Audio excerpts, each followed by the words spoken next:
अस्सलाम वालेकुम मेरी प्यारी सी यूट्यूब फैमिली। उम्मीद करती हूँ आप सब खैर खैरियत से होंगे। अल्लाह ताला आपको ऐसे खैर से रखे, अपने घर में खुशो खुरम रखे। जैसा कि आप सबको पता ही है कि आज सऊदी अरब में पहला रोज़ा है। खैर से कल इंशाल्लाह ताला हमारे यहाँ भी रोज़ा हो जाएगा।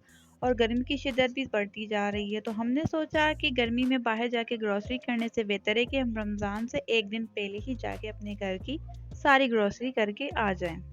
ग्रोसरी करनी है, पूरे महीने का सामान होगा, बहुत ज़्यादा सामान होगा, तो इसलिए हमने रक्षा में जाना ज़्यादा प्रेफर किया। तो जी ये हम रक्षा में जा रहे हैं अपनी मंजिल की तरफ।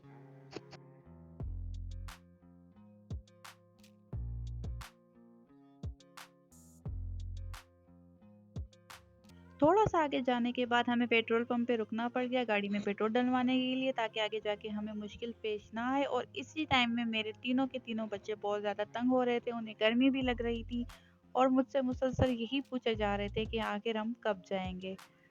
ये अभी हम जिस जगह से गुजर रहे हैं वो है हमारे शहर की फेमस सेकंड हैंड मार्केट, या जिसे हम लुंडा बाजार भी कहते हैं, एलबी मार्केट भी कहते हैं, लंदन बाजार भी कहते हैं। बहुत सारे मुख्तलिफ से नाम है इसके।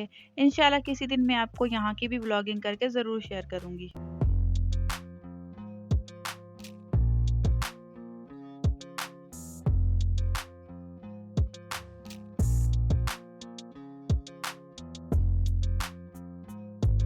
काफ़ी सारा रास्ता तय करने के बाद फाइनली आ गई है ये हमारी मंजिल, जहाँ हमें जाना है आज अपनी ग्रॉसरी शॉपिंग के लिए। ये बच्चे बहुत ज़्यादा एक्साइटेड होते हुए, खुश होते हुए, आगे आगे भागते हुए, बच्चे वैसे भी बहुत ज़्यादा एक्साइटेड होते हैं यहाँ जाने के लिए। उसकी एक वजह शायद ये भी है कि उन्हें यहाँ पे बहुत ज़्यादा वैरायटी में अलग अलग किस्म की अपने मतलब की सारी ही चीज़ें मिल जाती हैं। इस वजह से हमसे ज़्यादा एक्साइटेड वो होते हैं यहाँ आने के लिए। ये सुफियान ट्रॉली लेकर आ गया है और अब हम जाएंगे अंदर। अंदर जाते ही बस मत पूछे वहाँ क्या सिचुएशन थी। बहुत ज़्यादा रश थी। हमारी तरह और भी बहुत सारे लोग रमज़ान से पहले रमज़ान की ग्रोसरी करने आए हुए थे और बहुत ही ज़्यादा रश था। ड्यूरिंग ग्रोसरी में बहुत ज़्यादा वीडियो नहीं बना पाई क्योंकि हमारे साथ बच्चे थे और रश बहुत ज़्यादा था। बच्चों को मैनेज करना, ग्रोसरी शॉपिंग करना, फिर वीडियो मैनेज करना, ये सब कुछ मेरे लिए बहुत ज़्यादा मुश्किल हो रहा था। तो मैंने ग्रोसरी शॉपिंग करना ज़्यादा बेहतर समझा। बहुत सारी रश को फेस करते हुए बहुत सारा टाइम स्पेंड करने के बाद फाइनली हमारा टाइम आ गया था। अब हमारी बिलिंग हो रही थी। अल्लाह का शुक्र अदा करते हुए हम आ गए हैं बाहर। बच्चे भी बहुत ज़्यादा खुश हुए हैं, बहुत रिलैक्स हुए हैं बाहर आके। और यहाँ पे खड़े होके वो अपना जूस पी रहे हैं, अपने आप को थोड़ा फ्रेश फील करा रहे हैं, क्योंकि अंदर गर्मी भी बहुत ज़्यादा हो रही थी रश की वजह से। यहाँ जी हो चुका है हमारा सारा सामान लोड गाड़ी में, और अब हम इंशाल्लाह निकलेंगे अपने घर की तरफ। और घर जाके फ्रेश होकर इंशाल्लाह ताला मैं आपको अपनी सारी शॉपिंग डिटेल में दिखाऊंगी।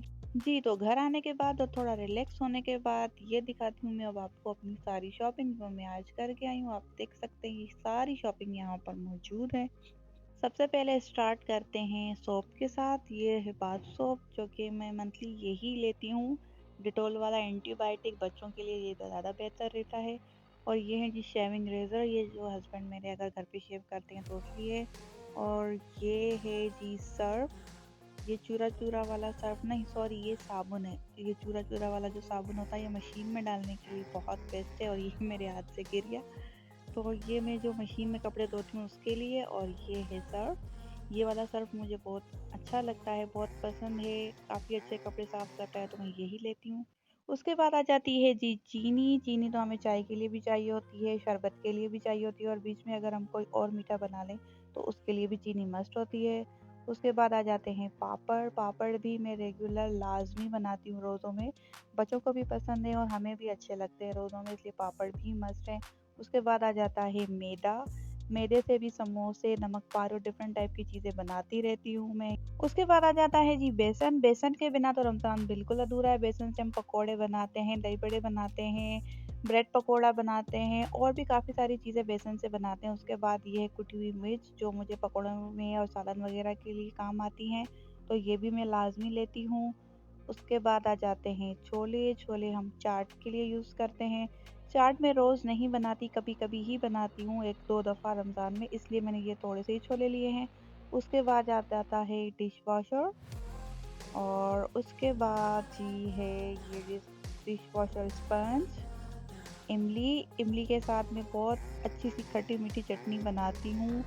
वो खट्टी भी होती है, मीठी भी होती है क्योंकि उसमें चीनी भी डाली जाती है, लेकिन वो बड़ी ज़बरदस्त चटनी होती है। इंशाल्लाह उसकी रेसिपी भी मैं आपके साथ ज़रूर शेयर करूँगी एक अलग वीडियो बना के।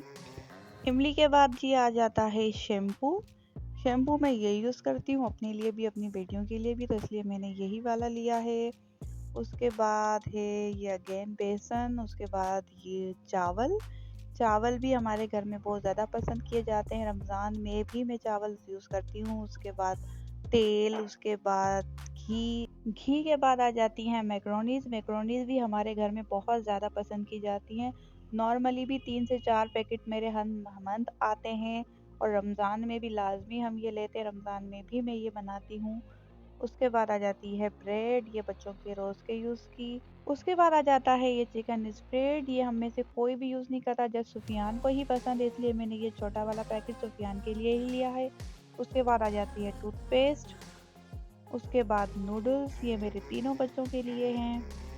उसके बाद हैं ये दही बड़ा मसाला, ये भी दही बड़ों के लिए लाज़मी हमें चाहिए होता है। उसके बाद है कस्टर्ड, ये ईद पे भी हमें ज़रूरत पड़ेगी इसकी, और उसके बाद बीच में रमज़ान में भी। उसके बाद ये है चाट मसाला। चाट मसाला भी चाट के लिए, समोसों के लिए, रोल के लिए, काफ़ी चीज़ों में ज़रूरत पड़ती है। उसके बाद आ जाता है ये ड्राई मिल्क, पत्ती, ये भी लाज़मी है। उसके बाद आ जाती है शहद। हुरैन शहद के बगैर नाश्ता बिल्कुल भी नहीं करती, उसको शहद लाज़मी नाश्ते में चाहिए। तो ये तो मस्ट आना ही आना है हर मंथ हुरैन के लिए, वरना वो नाश्ता नहीं करती अगर शहद अवेलेबल ना हो तो उसको। शहद के बाद जी आ जाता है ये चिली सॉस, सोया सॉस और विनेगर वाला पैक। ये भी काफ़ी सारी चीज़ों में मुझे यूज़ में आता है, तो ये भी मैं लाज़मी लेती हूँ। एक पैकेट मेरा ख़त्म होता है तो दूसरा लाज़मी आ जाता है। इनके बाद आ जाता है केचप। केचप भी लाज़मी हम लेते हैं क्योंकि चटनी जो है वो बच्चे ज़्यादा पसंद नहीं करते, तो इसलिए बच्चे ज़्यादा केचप से ही पकोड़े और फ्रेंच फ्राइज़ वगैरह यूज़ करते हैं। केचप के बाद आ जाता है मायोनीज़। जितना केचप हमारे लिए मस्ट है उतना ही मायोनीज़ भी मस्ट है, तो ये भी लाज़मी आना ही आना था। उसके बाद नूडल्स, अगेन दूसरा पैकेट। दूध तो मैं आपको दिखा ही चुकी हूँ। उसके बाद है गुड़। गुड़ भी हमारा हर मंथ आता है क्योंकि मेरे हस्बैंड कहते हैं कि गुड़ बच्चों के लिए और हमारे लिए बहुत अच्छा है, इसलिए वो हर मंथ लाज़मी लाते हैं। थोड़ा-थोड़ा वो खुद भी लेते रहते हैं और अपने बच्चों को भी लाज़मी देते रहते हैं। उसके बाद आ जाता है जी शरबत। शरबत, शरबत के बगैर तो रोज़ा रोज़ा ही नहीं लगता, तो शरबत भी लाज़मी हमारा रोज़ का मशरूब है रमज़ानों में। शरबत के बाद आ जाते हैं टिश्यू। टिश्यू तो मोस्ट इम्पॉर्टेंट प्रोडक्ट है हम सब के लिए, क्योंकि टिश्यू के बगैर तो हमारी ज़िंदगी अब ज़िंदगी ही नहीं है, हमें इतनी ज़्यादा आदत हो चुकी है टिश्यूज़ यूज़ करने की। जी, तो ये थी मेरी ग्रॉसरी की वो पूरी शॉपिंग जो मुझे रमज़ान में चाहिए होती है। हो सकता है अभी भी बहुत सारी चीज़ें हों जो मैं ना लाई हूँ, मैं लाना भूल गई हूँ। अब जैसे-जैसे मैं व्लॉगिंग शुरू करूँगी, अपनी चीज़ें रमज़ान में बनाना शुरू करूँगी, तैसे-तैसे मुझे पता चलता जाएगा कि क्या चीज़ मैं लाना भूल गई हूँ या क्या चीज़ मुझे अभी और भी लानी है। आप भी अपनी रमज़ान की प्रिपरेशन मेरे साथ ज़रूर शेयर कीजिएगा। अल्लाह ताला से दुआ है रमज़ानुल मुबारक का पूरा महीना आप सबके लिए खैर खैरियत वाला गुज़रे, बरकत वाला गुज़रे। मेरे लिए भी दुआ करें, अपने लिए दुआ करें, सारे मुसलमानों के लिए दुआ करें कि ये रमज़ान का महीना बाबरकत महीना हम सब के लिए खुशहाली का बायस बने।